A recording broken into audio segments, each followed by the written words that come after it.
A story that I think is most telling does not give credit to George W. Bush. In fact, it does the opposite, and it's regarding Israel as well.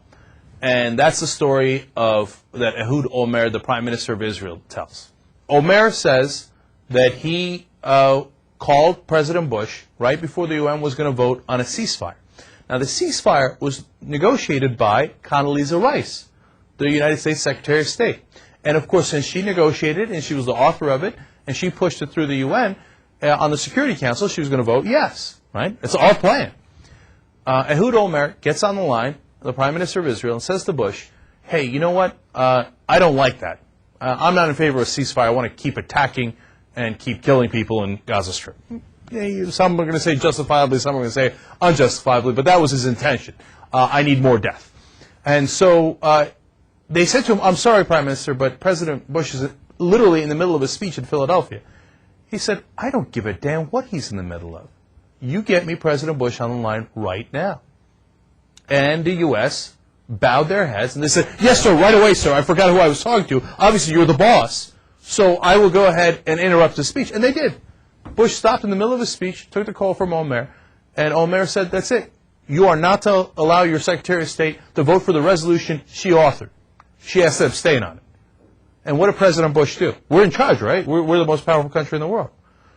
Apparently we're not. Apparently Israel is. No, he bowed his head and he said, I'm sorry, Mr. Prime Minister. Absolutely, sir. Right away, sir. I will stop Condoleezza Rice from doing that.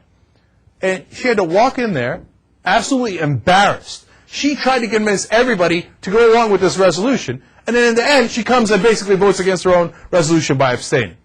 And people are like, what the hell? Why did you just talk to us for all this time to try to convince us that this ceasefire resolution was going to work? And then you come and vote against it. Why? Because we had to bow our heads. Israel's in charge. We're not in charge. Now, look, I've heard people say that many times, and I thought it was an exaggeration. I thought it was unfair. And I was worried about the source of those kind of comments. Because when you talk about, Israel, a Jewish state being in charge, etc., I'm worried about anti-Semitism. Because people who sometimes are anti-Semitic will say things like that, like, oh, the Jews secretly run everything. And I'm worried about it, and that's why I wouldn't say it in the past. But here we have the Prime Minister of Israel telling us himself, absolutely, we're in charge. And George Bush is not the boss of me. I'm the boss of George Bush. I tell him when to stop making a speech. I tell him to get his ass on the phone. I tell him how to vote, and he does it. Secretary of State came up with a resolution. I don't give a damn. She'll vote against her own resolution. We're the boss.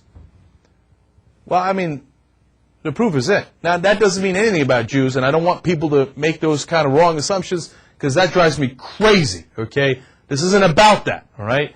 But when you're looking at the reality of who runs what, does Israel follow U.S. orders? Yes, to some degree, as the story I told you earlier. George Bush said you are not to bomb Iran, and they didn't do it, okay? But does the U.S. follow Israel's orders? Abso-frickin-lutely. If they say, hey, don't do this, the Bush doesn't do it. It's unbelievable. You think any other ally has that kind of power over the U.S.? Not even close. Imagine Turkey, second largest army in NATO.